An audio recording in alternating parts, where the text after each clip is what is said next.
এই সেনাবাহিনীর সর্বক্ষণ সব সময় বিপদে আপদে, আমি ওই সেনাবাহিনীর জেনারেল ছিলাম, আমরা দেখেছি জনগণ আমাদেরকে কিভাবে ভালোবাসে। আমি আপনাদেরকে অতি বিশ্বস্ত সূত্রে বলছি, সেনাবাহিনী জনগণের সাথে থাকবে এবং সেনাবাহিনী ক্যান্টনমেন্টে যাবে না, জনগণের সাথে থাকবে। এই গুন্ডা বাহিনীকে ঠেকাতে হবে, সেনাবাহিনী থাকবে। প্রতিটা বিপদে আপদে জনগণের সাথেই সেনাবাহিনী ছিল, এখনো আছে এবং এখনো থাকবে। সেনাবাহিনী যদি ক্যান্টনমেন্টে চলে যায়, ইন্দুরের ঘরে ঢুকে যায়, তাহলে আরো গুন্ডা বাহিনী এই দেশকে আরো শেষ করবে, আরো লোক আহত হবে। সুতরাং সেনাবাহিনী যাবে না, সেনাবাহিনী থাকবে এবং সেনাবাহিনী জনগণের সাথে যুদ্ধ করবে। আমি আপনাদেরকে আশ্বস্ত করতে চাই, সেনাবাহিনী এই কাজ করবে। আগামী 48 আওয়ার্সের মধ্যে দেখবেন আপনারা কি ঘটতে যাচ্ছে। আমার দৃঢ় বিশ্বাস, এই সেনাবাহিনীর সর্বক্ষণ সব সময় বিপদে আপদে, আমি ওই সেনাবাহিনীর জেনারেল ছিলাম, আমরা দেখেছি জনগণ আমাদেরকে কিভাবে ভালোবাসে। আমি আপনাদেরকে অতি বিশ্বস্ত সূত্রে বলছি, সেনাবাহিনী জনগণের সাথে থাকবে এবং সেনাবাহিনী ক্যান্টনমেন্টে যাবে না, জনগণের সাথে থাকবে। কেননা সেনাবাহিনী যদি আজকে ক্যান্টনমেন্টের ভিতরে যায়, কালকে 100 মারা গেছে, 1000 লোক বেশি মারা যাবে। এই গুন্ডা বাহিনীকে ঠেকাতে হবে, সেনাবাহিনী থাকবে এবং আমার দৃঢ় বিশ্বাস সেনাবাহিনী সেই কাজ করবে। এবং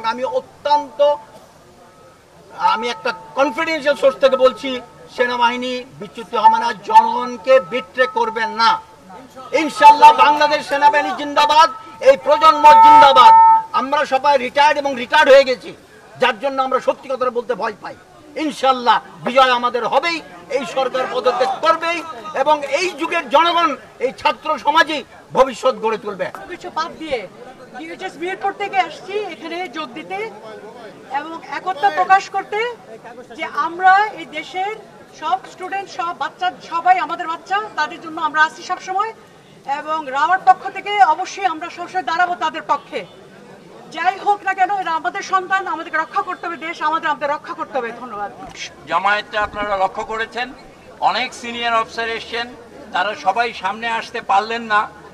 আমরা আগামীতে আমাদের যে প্রোগ্রাম থাকবে, এটা এখানেই শেষ হবে না। আমাদের আজকের এই মানববন্ধনের যে উদ্দেশ্য, সেটা আপনারা আমাদের পূর্ববর্তী, আমাদের মুরব্বী, আমাদের সিনিয়র, আমাদের বীর মুক্তিযোদ্ধা অফিসার, তাদের সবার কাছ থেকে শুনেছেন। আমি এই বিষয়ে আর বিস্তারিত কোনো কিছু বলতে চাই না। আমি আপনাদেরকে আমাদের সকলের পক্ষ থেকে ধন্যবাদ জ্ঞাপন করছি। এই বৃষ্টি দিনে আপনারা সবাই কষ্ট করে এসে আমাদের যেই বার্তা, সেই বার্তা সবার মাঝে ছড়িয়ে দেওয়ার জন্য আমি আপনাদেরকে আহ্বান করছি। এই রকম পরিস্থিতিতে একটা দেশ পরিচালনা করা একটা সরকারের পক্ষে সম্ভব না। সরকারকেই বুঝতে হবে যে এইভাবে দেশ চালানো যায় না, যেখানে এতগুলো রক্ত, একদিনে 100 লোকের মৃত্যু। সেটা যেই হোক, সেটা কোন লীগ কোন দল বড় কথা নয়। সবচেয়ে বড় দুঃখজনক, পুলিশ যারা ডিউটি করতে গিয়ে মারা গেছে ইউনিফর্মে, এই ছাত্ররা কত মারা গেছে, 400-এর মতো তো হয়েছে। বাংলাদেশের ইতিহাসে তো এত লোক মারা যায়।